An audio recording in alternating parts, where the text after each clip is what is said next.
करेंगे quick revision कल के पढ़े गए करंट अफेयर के प्रश्नों का। पहला प्रश्न है कि इसरो ने पृथ्वी का अध्ययन करने में सक्षम किस उपग्रह समेत 10 उपग्रहों का प्रक्षेपण किया है? तो ये EOS-1 है। दूसरा प्रश्न है कि हाल ही में एटा तूफान कहां टकराया है? तो ये मध्य अमेरिका से टकराया है। तीसरा प्रश्न है कि अमेरिकी राष्ट्रपति चुनाव में विजेता जो बिडेन किस पार्टी के उम्मीदवार थे? तो ये डेमोक्रेटिक पार्टी के उम्मीदवार थे। चौथा प्रश्न है कि किसने मुख्य सूचना आयुक्त के पद की शपथ ली है? और ये शपथ ली है यशवर्धन कुमार सिन्हा ने। और पांचवा प्रश्न है कि सभी 4 पहिया वाहनों में कब से फास्ट टैग अनिवार्य कर दिया गया है? तो ये जनवरी 2021 से किया गया है। छठवां प्रश्न है कि 2 दिवसीय संयुक्त कोस्टल सुरक्षा अभ्यास सागर कवच कहां आयोजित किया जा रहा है? तो इसका आयोजन पारादीप तट पे हो रहा है। सातवां प्रश्न है कि राष्ट्रीय कैंसर जागरूकता दिवस कब मनाया जाता है? तो ये 7 नवंबर को। और आठवां प्रश्न है कि भारत और किस देश के बीच 5वां संयुक्त कार्य समूह वर्चुअली आयोजित हुआ? और ये हुआ है इंडोनेशिया और भारत के बीच में। नवा प्रश्न है कि शक्तिकांत दास ने किस अंतर्राष्ट्रीय संगठन के सेंट्रल बैंक के गवर्नरों के समूह की 40वीं बैठक की अध्यक्षता की?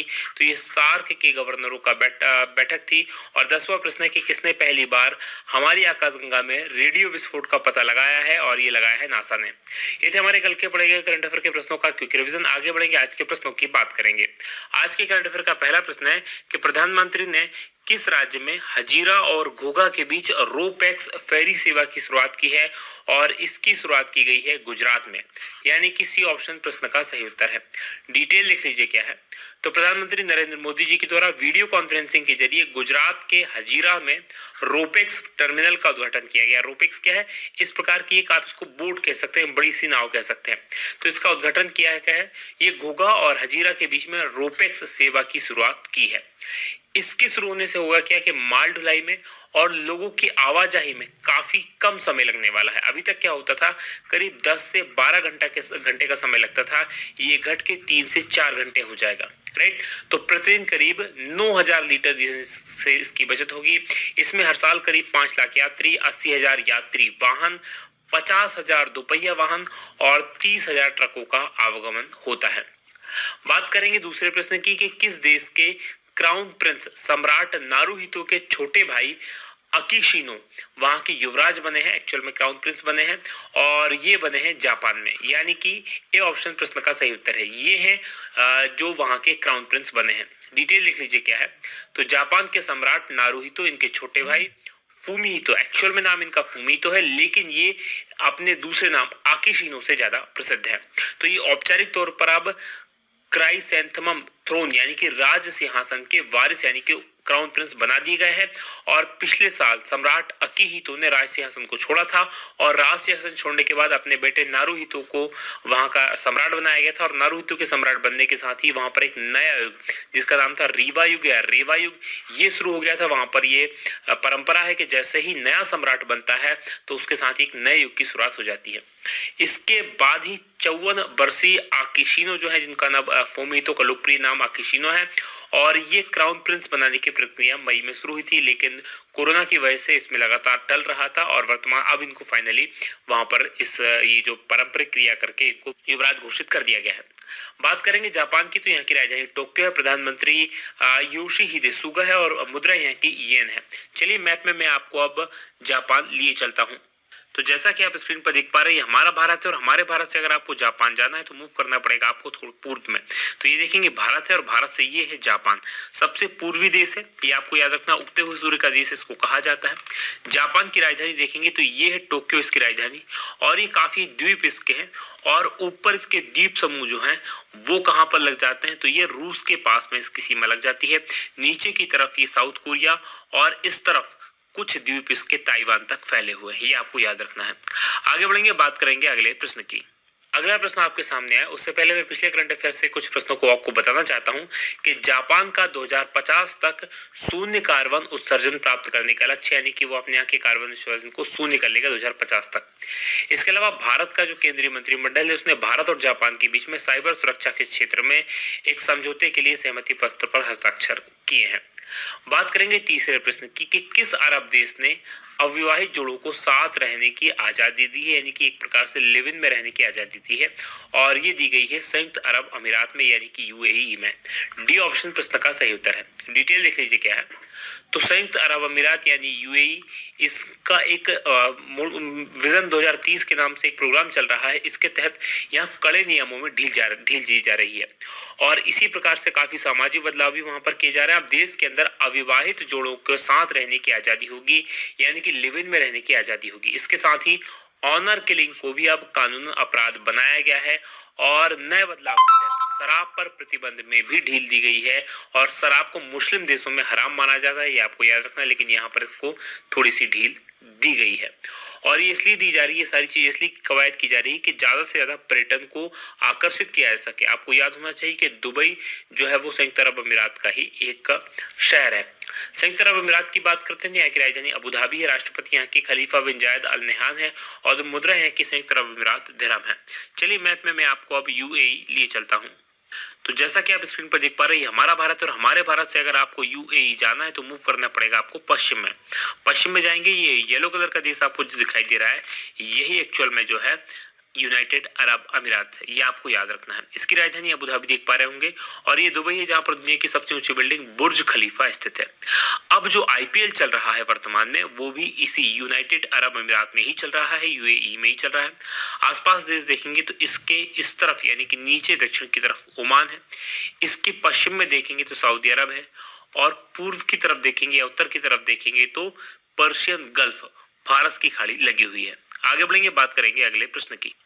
अगला प्रश्न आपके सामने चौथा है कि सरकार ने पोत परिवहन मंत्रालय का नाम बदलकर क्या करने की घोषणा की है, और इसका नाम बदलकर पोत परिवहन एवं जलमार्ग मंत्रालय करने की घोषणा की है, यानी कि बी ऑप्शन प्रश्न का सही उत्तर है। डिटेल लिख लीजिए क्या है। तो सरकार जो है वो पोत परिवहन मंत्रालय का नाम चेंज करना चाहती है और इसका नाम बदलकर पोत परिवहन और जलमार्ग मंत्रालय करने जा रही है। यानी कि पहले केवल पोत परिवहन मंत्रालय था, अब इसका नाम जो है जाएगा पोत परिवहन और संग्रहालय और जलमार्ग, ये इसमें नया जोड़ा गया है तो और जलमार्ग मंत्रालय इसका नाम हो जाएगा। भारत माल ढुलाई में आने वाले खर्चे में कमी लाने के लिए तेजी से मल्टी मॉडल कनेक्टिविटी विकसित करने पर काम कर रहा है। बात करेंगे पांचवें प्रश्न की कि भारतीय राजनयिक का नाम क्या है जिन्हें संयुक्त राष्ट्र की प्रशासनिक और बजटीय परामर्श समिति की सदस्य के रूप में चुना गया है, और इनका नाम है विदिशा मैत्रा, यानी कि ए ऑप्शन प्रश्न का सही उत्तर है। डिटेल लिख लीजिए क्या है। तो भारत की विदिशा मैत्रा, इनको सदस्य देशों के बड़े समर्थन के साथ संयुक्त राष्ट्र की जो संस्था है उसकी प्रशासनिक और बजटरी परामर्श समिति के सदस्य के रूप में चुना गया है। और संयुक्त राष्ट्र में भारत के जो स्थायी प्रतिनिधि, याद रखिएगा, और राजदूत है टी.एस. तिरुमूर्ति, इन्होंने भारत के उम्मीदवार के प्रति विश्वास व्यक्त करने के लिए सदस्य देशों का आभार भी व्यक्त किया है। बात संयुक्त राष्ट्र संघ की करें तो इसकी स्थापना थी 24 अक्टूबर 1945 को। मुख्यालय इसका न्यूयॉर्क शहर में और महासचिव एंटोनियो गुटेरेस जो कि पुर्तगाल के निवासी है और सदस्य देशों की संख्या 193 है। बात करेंगे छठवें प्रश्न की कि किस प्रदेश में भारत के सबसे लंबे भारी वाहन झूला पुल डोबरा चांटी, इसका लोकार्पण किया गया है, और इसका लोकार्पण किया गया है उत्तराखंड में, यानी कि डी ऑप्शन प्रश्न का सही उत्तर है। डिटेल लिख लीजिए क्या है। तो 9 नवंबर को उत्तराखंड का स्थापना दिवस होता है, याद रखिएगा 9 नवंबर सन 2000 को ये यूपी से अलग होकर बना था और तब इसका नाम उत्तरांचल था, यूके नहीं था, उत्तरांचल यानी कि यूए था सॉरी। और 2007 में इसके नाम को चेंज करके फिर उत्तराखंड किया गया, राइट। तो जो वहां के मुख्यमंत्री हैं त्रिवेंद्र सिंह रावत, उनके द्वारा लोकार्पण किया गया। लगभग 3 अरब रुपए की लागत से बांध बना है। टिहरी बांध की जो झील है, टिहरी बांध के कारण निर्मित है, उस पर 725 मीटर लंबा पुल है और देश का सबसे लंबा भारी वाहन पुल झूला पुल यही है जिसको आप तस्वीर में देख पा रहे होंगे। इसके साथ ही मुख्यमंत्री ने कुल 4 अरब 73 करोड़ 8,56,000 की करीब 60 योजनाओं का भी शिलान्यास और लोकार्पण किया है। बात करेंगे उत्तराखंड की, तो मैप में देख लीजिए, ये उत्तराखंड है, राजधानी यहाँ की देहरादून है, मुख्यमंत्री त्रिवेंद्र रावत है, राज्यपाल बेबी रानी मौर्य है। वहीं लोकसभा की यहाँ पर 5 सीटें हैं, राज्यसभा की 3 सीटें, विधानसभा की यहाँ पर 71 सीटें हैं।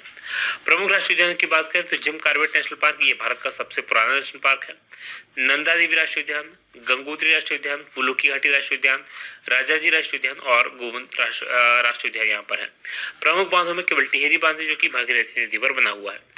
आगे बढ़ेंगे, बात 7वें प्रश्न की होगी कि एक अध्ययन के अनुसार घोड़े, गेंडे और टापिर इस प्रकार के जीवों की उत्पत्ति कहाँ हुई होगी। तो हाल ही में ये खोज हुई है और इसके अनुसार इनकी उत्पत्ति संभवतः भारत या भारत के आसपास वाले क्षेत्रों में हुई होगी, यानी कि सी ऑप्शन प्रश्न का सही उत्तर है। डिटेल लिख लीजिए क्या है। तो वैज्ञानिकों ने घोड़े, गेंडे और टापिर सरीखे जो खुर वाले स्तनपायी होते हैं, उन जीवों के 350 से अधिक जीवाश्मों का अध्ययन किया और अध्ययन करने के बाद पता लगाया कि इनकी उत्पत्ति वर्तमान भारत या इसके आसपास के क्षेत्र में हुई होगी। अध्ययन के अनुसार जो खुर वाले स्तनपायी होते हैं वो जीव भारतीय उपमहाद्वीप में करीब 5.5 करोड़ साल पहले विचरण करते थे। उत्तराखंड का वाडिया हिमालयन भूगर्भ संस्थान के किशोर कुमार समेत अन्य वैज्ञानिकों के अनुसंधान में भेड़ के आकार के मध्यम गति से दौड़ सकने वाली एक जीव का पता लगाया है जो अब विलुप्त हो चुकी है, और ये कैम्बेथ्रियम के नाम से इस प्रजाति का नाम था।